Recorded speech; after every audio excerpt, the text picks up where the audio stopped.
په خیبر پښتونخوا کې د غنو د کرلو سیزن پیل شوی خو له د ژوند د نورو برخو په شان د موجوده ګرانۍ نه د غنو کروندګری هم د ستونزو سره مخ دي. دوی وایي چې سکهال ګراني ډېره زیاته وه او د ګوډې ریټ کم چلیدلی دی. د تیر کال سیلابونو له وجې پیداوار هم کم شوی دی. کروندګر وایي چې موجوده حالاتو کې زمیندارۍ پرېښودو ته تیار یو. دوی وایي چې په فصل کومه خرچه وشي نو هغه سر کېدل هم په موجوده حالاتو کې نه کیږي.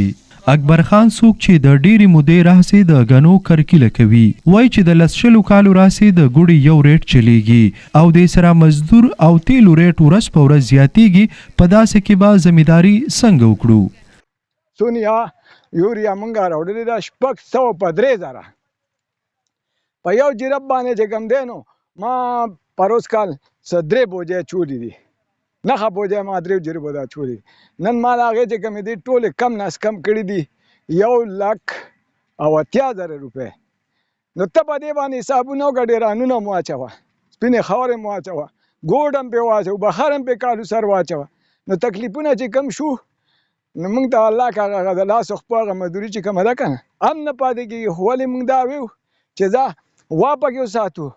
د غنو یو بل کروندګر وایي چې د 15 کالو نه زه غني کرم خو ولې اوس د غنو زمیندارۍ پرېښودو ته تیار شوی یم ځکه چې زه او زامن مې کالو سر مهنت کو او خرچه مو پوره نه کړه. یو کالو ځمکه راسارې دي زما په دغه عمر چې زما په پیدایش په زمیندارۍ کې شوې مخکې به مې پلار کول اوس زه کوم اوس پکې تنګ یو خرچې پرې ډېرې دي خرچې پرې ډېرې تیل ګران دي ټکټر والا په هغه ټکټر کار هم نه کېږي چې ټکټر باندې اړه 2,000 روپۍ ګنټه دي ګنټه کې جیره ځمکه نه شي والی. کروندګري هم د حکومت نه ناراضه دي وایي چې حکومت زموږ نه په یو ریټ واخلي او بیا را باندې واپس په ګرانه خرڅوي.